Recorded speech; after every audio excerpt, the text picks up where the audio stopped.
Bienvenue, merci d'être au rendez-vous pour ce nouveau journal de la Méditerranée. Cette semaine encore, je vous propose de revivre les temps forts de l'actualité du bassin méditerranéen, puis nous prendrons le temps de visiter des petits coins de paradis, vous verrez. Auparavant, nous reviendrons sur la situation des Kurdes de Kobani, l'occasion de nous intéresser à une exposition consacrée à l'histoire des Kurdes d'Auvergne. C'est à Clermont-Ferrand et c'est à voir dans ce magazine. Nous testerons ensuite les vendanges de nuit. Récolter le raisin à la fraîche est de plus en plus pratiqué. C'est ce que nous verrons en Corse. Puis nous rejoindrons la merveilleuse région des Pouilles en Italie pour découvrir les Trulli, ces habitations traditionnelles remises au goût du jour pour le plus grand bonheur des vacanciers. Mais auparavant, nous avons choisi de débuter ce magazine avec l'image de cette stèle sur laquelle est gravé les 113 noms de journalistes tués entre avril 2013 et août 2014 dans le monde. Parmi eux, des hommes et des femmes assassinés par le groupe État islamique implanté notamment en Syrie et en Irak. Une cérémonie d'hommage organisée dans le cadre du 21e prix Bayeux des correspondants de guerre en présence des parents de James Foley, ce journaliste américain décapité par les terroristes de l'EI, et de la famille de la Française Camille Lepage, photographe indépendante de 26 ans tuée en Centrafrique. Le travail de certains reporters de guerre a par ailleurs été récompensé. Plusieurs reportages tournés en Syrie ont été distingués au cours de cette soirée. Pour eux, c'était aussi un symbole. Honnêtement, je n'avais pas pensé qu'une petite fille, sur les larmes d'un garçon, pourrait concurrencer les grands canons de la guerre. Les larmes d'un garçon pour dénoncer la guerre. Ce reportage de la Canadienne Lise Doucet a reçu le prix télévision de Basse-Normandie. It was all too much. It's like that. L'un des 10 prix décernés à Bayeux. Cette année, 5 reportages réalisés en Syrie ont été récompensés. En radio, en presse écrite et en télévision. Le trophée grand format est allé au film Syrie, la vie obstinément. Un portrait de la guerre vu par les enfants d'une famille d'Alep, regroupés autour du père, commandant de la rébellion dans sa ville. Abou Ali a été l'un des premiers à rallier l'armée syrienne libre à Alep.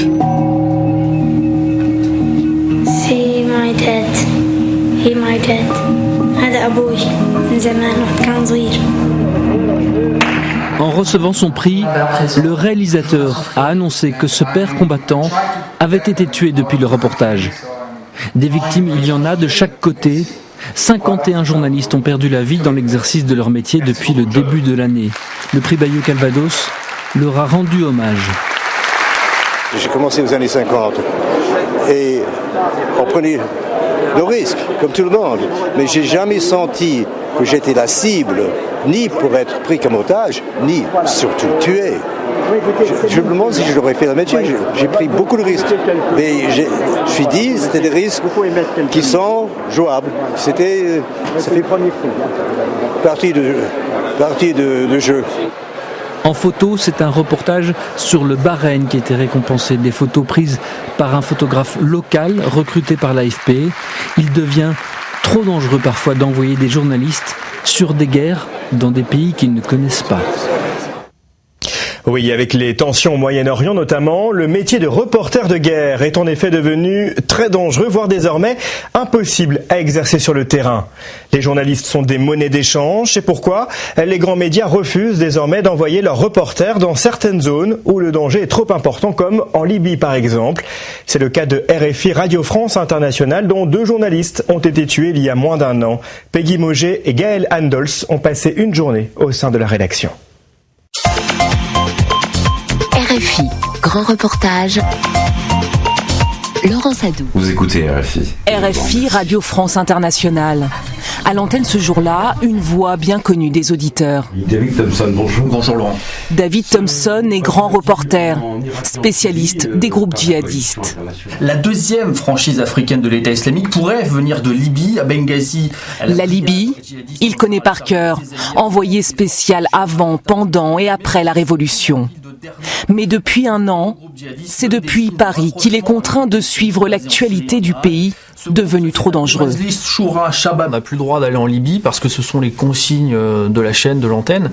Mais pour autant, c'est un pays dont on doit continuer de parler. Donc effectivement, c'est très compliqué. On parle d'un pays de l'extérieur sans pouvoir maintenant s'y rendre. Loin du terrain, mais sans cesse informé de ce qui s'y passe. par ses contacts sur place, mais aussi grâce à Internet et ses dizaines de vidéos de propagande mises en ligne chaque jour. Parce qu'on est français, parce qu'on est journaliste, parce que moi je suis pas musulman, on n'a pas accès à la terre de djihad à proprement parler. Mais en même temps, tout ce qui s'y passe est documenté comme jamais auparavant. Le moindre coup de fusil au fin fond de la Syrie, il est filmé, il est posté sur Internet. Donc après, effectivement, il faut faire le tri là-dedans. Syrie, Libye, des régions devenues zones de non-droit. RFI a cessé d'y envoyer ses équipes et refuse même aujourd'hui de diffuser des reportages réalisés par des journalistes freelance. Si un freelance nous propose un reportage dans une zone dangereuse, si nous on n'envoie pas de reporter, on dit non.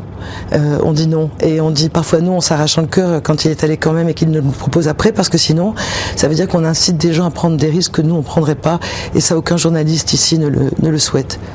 Des décisions radicales prises au lendemain de la mort de Ghislaine Dupont et Claude Verlon, ces deux reporters d'RFI tués il y a 1 an par des rebelles du Nord Mali. Toujours traumatisés, leurs collègues n'en restent pas moins déterminés à partir là où c'est encore possible et malgré les risques. Il y a des moments où on ne peut pas reculer, en fait. On peut pas. Il faut être là aux endroits où justement il y a besoin de journalistes pour poser le doigt sur une situation ou un problème qui mérite d'avoir l'attention de la communauté internationale, des politiques, et qui souvent sont ignorés. Mais plus rien n'est laissé au hasard. Priorité à la sécurité. Chaque départ est désormais préparé des semaines en amont. Où est-ce qu'on peut aller à pied? Où est-ce qu'il faut aller en voiture? Est-ce qu'on peut se promener à toute heure dans tous les quartiers? C'est ce genre d'informations qu'on échange en essayant de profiter de l'expérience des autres pour que on ne fasse pas d'erreurs, pour qu'on ne prenne pas de risques inutiles. RFI, comme tous les grands médias, a dû s'adapter aux nouveaux dangers, sans pour autant renoncer à informer. 400 correspondants sont toujours en poste à travers le monde. Et j'ajoute que David Thompson, que l'on a vu dans ce reportage, était sélectionné au prix Bayeux dont nous vous parlions au début de ce magazine. On l'a vu, le métier de reporter de guerre est devenu difficile à exercer. Pourtant, ces journalistes sont essentiels pour tenter de comprendre les raisons des différents conflits qui secouent le monde. Un exemple avec Kobani, la 3e ville kurde de Syrie, frontalière de la Turquie, vous le voyez sur la carte, est devenue de symbole dans le monde de la lutte contre le groupe État islamique. Des manifestations de soutien aux résistants kurdes ont eu lieu, comme ici à Paris. Sur le terrain, ils sont plus de 300 000 Kurdes à avoir fui, dont plus de 200 000 en Turquie. Une histoire douloureuse qui se répète. Hasard du calendrier, la ville de Clermont-Ferrand abritait ces derniers jours une exposition consacrée à l'histoire des Kurdes, arrivée en Auvergne en 1989. C'est le grand angle de ce magazine. On peut dire que je suis français, je suis kurde. Malgré le drame, c'est une grande chance de venir en France, en fait. Ça nous a donné une seconde chance. Nahozad et Régine ont choisi d'afficher leur parcours de vie. Comme eux, ils sont 12 à raconter leur intégration en France. Réfugiés kurdes, ils sont arrivés en Auvergne le 1er août 1989. Sur chaque portrait, des documents personnels importants à leurs yeux. Ça synthétise un petit peu notre parcours, donc nos diplômes, le fait qu'on ait pu étudier en France. Régine avait 2 ans lorsqu'elle est arrivée sur le sol français, loin des bombardements à l'arme chimique du régime de Saddam Hussein. Surtout, on était heureux d'arriver, d'être vivants. Après, on ne savait pas ce qu'on allait devenir, quel allait être notre destin. Et puis, 25 ans après, on voit que tout le monde a fait son petit bout de chemin en France, quoi.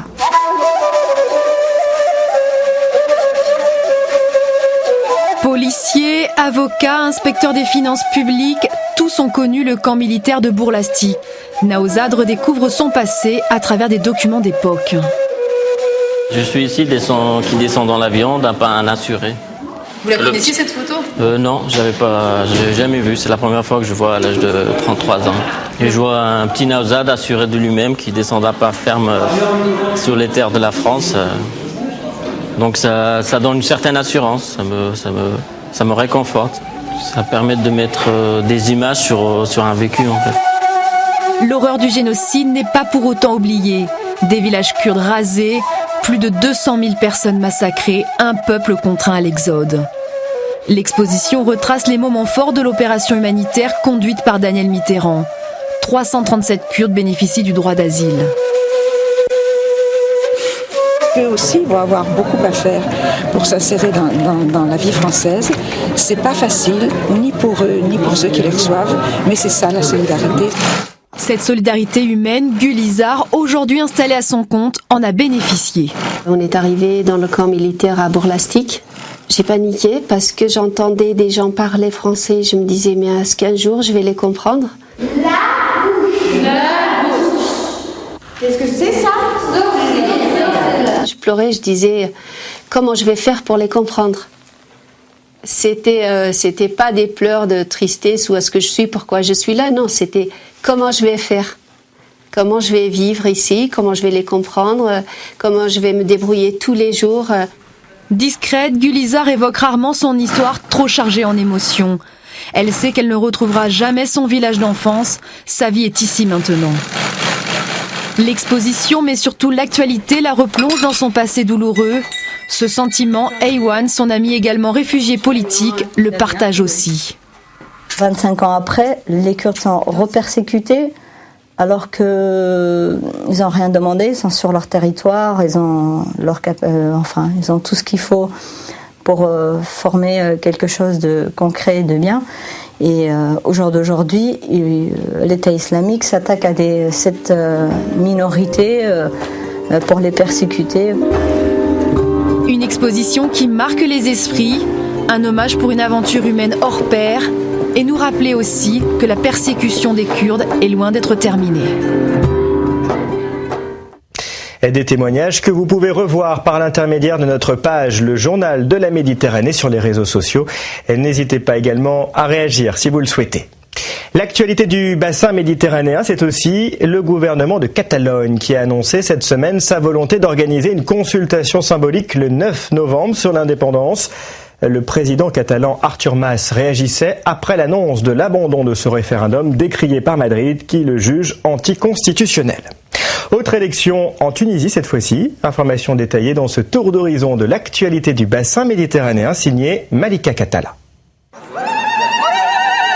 Près de 4 ans après la révolution du jasmin, plus de 5 millions d'électeurs sont appelés aux urnes le 26 octobre prochain pour les élections législatives. Des électeurs dont les Tunisiens de l'étranger représentent 10% dans le monde. La majorité d'entre eux vit en France, notamment à Nice. C'est dans cette ville des Alpes-Maritimes que l'un des candidats favoris, l'ancien Premier ministre Béji Caïd Essebsi, le principal opposant aux islamistes d'Ennahda, a choisi de lancer la campagne électorale en inaugurant en plein centre-ville une permanence de son parti Nida Tournes qu'il a fondé en juin 2012. À Nice, il y a la réunion de tous les Tunisiens à l'étranger. Il y en a qui viennent de Dubaï, il y en a qui viennent de Canada, il y en a qui viennent de Belgique, de Suisse, d'Allemagne. Aujourd'hui, donc Nice, au fond, aujourd'hui, pour ce jour-là, c'est la capitale de tous les Tunisiens à l'étranger. Après ces législatives, les Tunisiens retourneront aux urnes un mois plus tard, le 23 novembre prochain, pour élire cette fois-ci leur futur président de la République. Les opérations militaires et les bombardements israéliens sur la bande de Gaza cet été ont provoqué d'importants dégâts. Un mois et demi après le cessez-le-feu entre Israël et le Hamas, une cinquantaine de pays réunis dimanche dernier au Caire ont débloqué une enveloppe de plus de 5 milliards d'euros pour reconstruire sur cette terre dévastée par 50 jours de guerre. Le Qatar a promis de très loin la plus grosse contribution avec 1 milliard de dollars. Les États-Unis, 400 millions de dollars. De l'argent, oui, mais en échange de négociations de paix. De cette conférence ne doit pas seulement sortir de l'argent, mais un engagement renouvelé de tous à travailler pour une paix qui comble les aspirations de tous, Israéliens, Palestiniens et tous les peuples de la région. Cette perspective d'une relance des négociations pour une paix durable entre Palestiniens et Israéliens a été peu appréciée par le ministre des Affaires étrangères d'Israël. Avigdor Lieberman a mis en garde contre des négociations qui ne porteraient que sur les exigences palestiniennes. 18 ans après l'enlèvement et l'exécution des 7 moines de Tibérine par le groupe islamique armé, le GIA, l'exhumation des crânes des 7 religieux a débuté ce mardi sous les yeux du juge français Marc Trévidic. La visite sur place du célèbre magistrat antiterroriste a enfin été acceptée après 2 reports par la justice algérienne. Un voyage capital pour les familles dans leur quête de la vérité. Ce qu'on cherche effectivement, c'est établir les conditions d'exécution des moines. Et à partir de ces conditions d'exécution, si les autopsies permettent d'avancer dans cette direction, on pourra effectivement aller plus loin sans doute dans la recherche des auteurs de cette exécution. Une mission effectuée très discrètement et qui intervient dans un contexte sécuritaire tendu 3 semaines après l'enlèvement et la décapitation du guide de haute montagne Hervé Gourdel en Kabylie à l'est d'Alger. Et justement, l'enquête se poursuit en Algérie pour tenter de retrouver les auteurs de l'assassinat d'Hervé Gourdel. Dans l'une de ses éditions, le quotidien algérien El Watan affirmait que Bachir Karza, présenté comme le moufti des djihadistes algériens, avait été identifié comme l'exécuteur du guide de haute montagne niçois. Une information remise en question par des sources sécuritaires. Voilà ce que l'on pouvait dire sur l'actualité du bassin méditerranéen. Je vous propose maintenant de nous éloigner de cette actualité douloureuse pour ouvrir une page économique et dresser un constat. Les seniors intéressent aujourd'hui de près les professionnels du tourisme. Et pour cause, dotés souvent d'un bon pouvoir d'achat, ils sont en bonne santé. Et la région Provence-Alpes-Côte d'Azur l'a bien compris. Gros plan sur cette économie au service des seniors, aussi appelée la Silver Economy. Jusqu'à présent, les retraités, on les connaissait comme ça. Mais il va falloir nous y habituer, les nouveaux vieux, ce sont eux.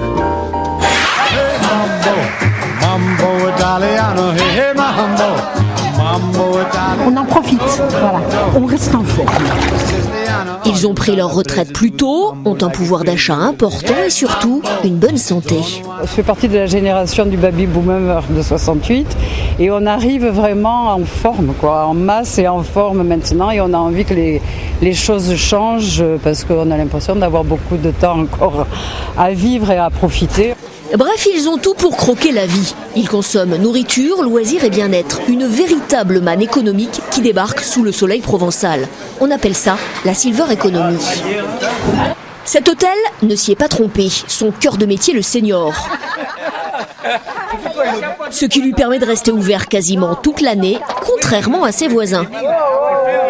Fin septembre, tout est fermé, tous les campings environnants, les hôtels ferment à cette période où on a une diminution de leur activité très importante. Alors que nous avons, nous, à cette période, encore 300 clients et qui sont occupés tout au long de l'année, tout au long de la journée, tout au long de la semaine, avec diverses activités. Taux d'occupation de l'hôtel, 85%. 5 millions de chiffre d'affaires. Résultat, 50 salariés à temps plein. Mais également 30 fournisseurs et travailleurs indépendants qui gravitent autour de l'établissement. Profs de danse, coiffeuses, esthéticiennes. Un véritable petit monde nourri à la Silver Economy. Les seniors ont toujours à l'esprit de faire plaisir à la famille, aux amis, aux voisins, voilà. Des seniors repérés et choyés par les privés, mais lorgnés aussi par les municipalités. À Lalonde, on a misé sur le senior depuis quelques années déjà. Conséquence, l'obtention en 2012 d'un label bien vieillir, rarissime pour une petite commune. Nous avons beaucoup travaillé, nous, pour sortir les personnes de l'isolement, leur permettre d'avoir un second flux, une nouvelle vie, on va dire, au moment de la retraite. Donc le passeport senior a été remarqué au niveau national. Le pass sport pour les aînés coûte 60 € à l'année et permet de faire une quinzaine d'activités, comme par exemple de la muscu, mais attention, pas pour faire de la gonflette. Oh non, pas moi. non, simplement le plaisir et puis de travailler quand même. On met le temps qu'on veut, c'est pratique pour ça. On gère notre truc comme on veut. Dans la commune d'à côté, Yaër, on croit beaucoup en cette Silver Economy. Le projet, c'est même de faire de la ville un endroit où les retraités vivraient à l'année parfaitement intégrés aux autres générations. Parce qu'ici, la philosophie des Silver, on la comprend. L'envie de bien vivre, l'envie de profiter des belles choses de la vie, d'être en bonne santé, voilà. Et tout ceci, en fait, c'est la même vie que les autres, mais un peu plus lentement, en prenant le temps de vivre, quoi. Vous savez, comme il y a le slow food, maintenant il y a le slow life, en fait. Une slow life, une vie douce qui en France d'ici 2020 pourrait créer 350 000 emplois. La saison des vendanges se termine. L'occasion de découvrir une pratique en vogue, la récolte de nuit. Celle-ci permet en effet de préserver la fraîcheur du raisin et d'éviter son oxydation, c'est-à-dire l'altération des composés aromatiques des raisins. La preuve en Corse où, dans la fraîcheur de la nuit, les machines à vendanger et les tracteurs s'activent.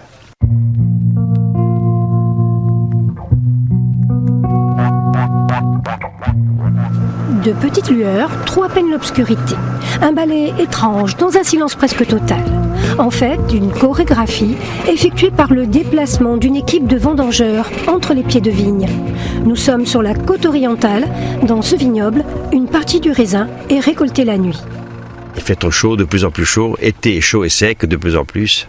Et puis on entend les grillons. Ça fait 2-3 ans qu'on pratique les vendanges de nuit. Tout d'abord pour maintenir les arômes du raisin. Et en plus, les ouvriers travaillent beaucoup mieux, il fait frais et voilà.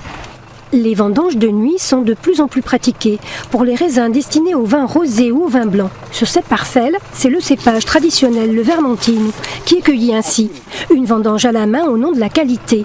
Ce choix complique un peu le travail nocturne des ouvriers agricoles. Le labeur de nuit, une découverte pour la plupart d'entre eux. La nuit, il ne fait pas chaud, le jour, il fait chaud trop, c'est mieux la nuit. C'est la première fois que je viens travailler ici et je trouve ça bien. Travailler de nuit, cela nous plaît à moi et aux autres ouvriers car il fait moins chaud. Il y a moins de fatigue, on travaille mieux et le temps passe plus vite.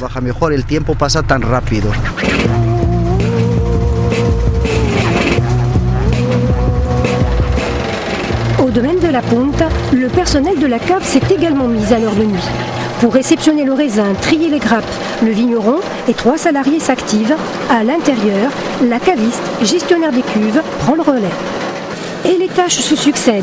Pressage des grains, test du premier jus pour évaluer ses potentialités aromatiques et son degré d'alcool. Au petit matin, nous avons laissé toute cette équipe à son travail pour retrouver d'autres vendangeurs.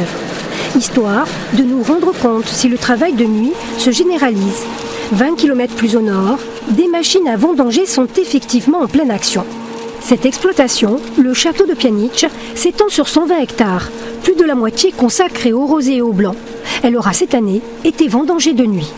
Effet de mode ou réelle nécessité, la réponse nous est donnée un peu plus tard dans la matinée par un autre vigneron, le tout nouveau président du comité interprofessionnel des vins de Corse.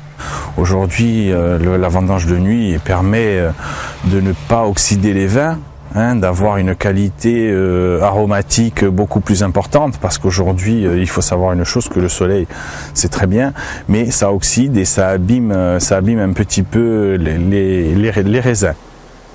Sur 328 000 hectolitres produits en Corse, la part du rosé représente 57%, contre 29% pour le rouge. C'était l'inverse il y a 30 ans. Même le blanc progresse légèrement.